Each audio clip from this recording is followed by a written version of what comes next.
Hey you guys, it's Erin, licensed physical therapist and certified health coach from theyouthmethod.com. I'm excited to see you guys today. I have a really great hip flexor stretch that I've been promising you. I showed you a couple weeks ago how to give some rotation into your hips and really open that rotation up with your hips. And today we're really going to focus on that hip flexor stretch, primarily the rectus femoris. So there's actually 4 different hip flexor muscles, but the rectus femoris is what we're going to focus on today.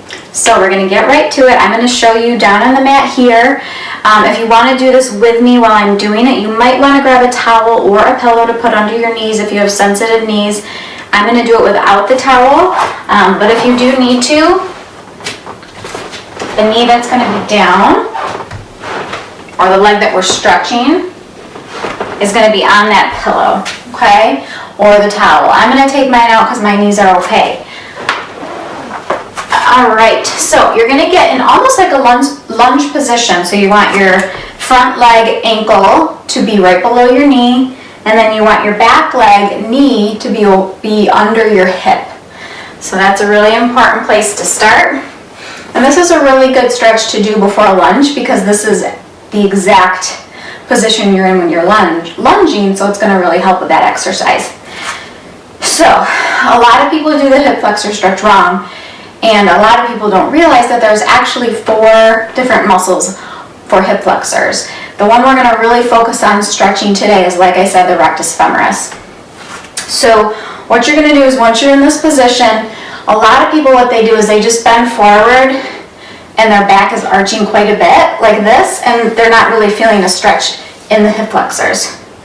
So there's 2 keys to kind of really think about with this.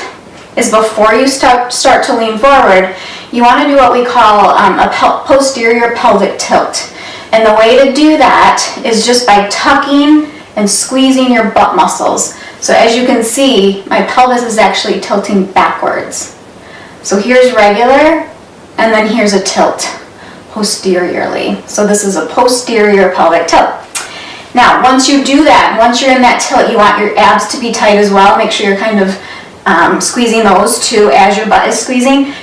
If you have really tight hip flexors, you'll actually start to feel a stretch in that muscle right away. That might be all you can tolerate. So you really, again, really go into that pelvic tilt. The abs are tight. If you can tolerate, then what you're going to do, keep that posterior pelvic tilt and push forward. So don't allow this to happen. Really keep everything tucked in tight, and you're pushing forward, and you're going to feel a really great stretch there. Butt stays really tight. Hold that about 10 to 30 seconds, and then you're going to release that. Restabilize everything before going back into it again.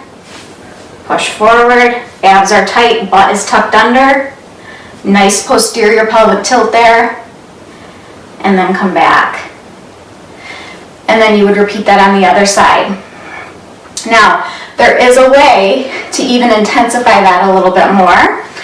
So what you'll do is you'll do everything the same. You're going to do a pelvic tilt, abs are tight, push forward, and then you're going to add a little bit of a side bend, and then a rotation towards the leg that you're stretching.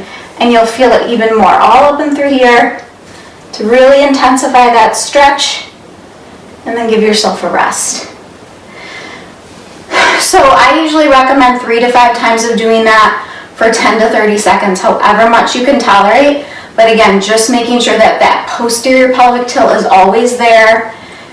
First starting with that, getting used to that and pushing forward. Then when you can tolerate more of a stretch is when you want to add that side bend and then rotation towards that side. So that is a really great way to stretch your rectus femoris. It's going to give you a lot of better flexibility in the hips. We sit a lot, so it's really great to make sure that our hips are staying flexible. And it's, like I said, also a really great stretch to do before you do an actual lunge, because a lunge is that exact same motion except you're up on your feet. So it's a really great exercise to do. So be sure you do that on both sides. Like I said, it's like, about 5 times, 10 to 30 seconds each, or whatever you can tolerate. Leave your comments below on what other mobility stretches you'd like to see or flexibility stretches you'd like to see in the future. And I have a free gift for you below with more exercises like this to help your posture, help your overall flexibility and mobility. And it's down below in the description. It's called 10 Exercises to Look and Feel Younger. It's great and it's free for you. So be sure to grab that. You can also subscribe to my channel below in the description or right here. We'll see you guys next time.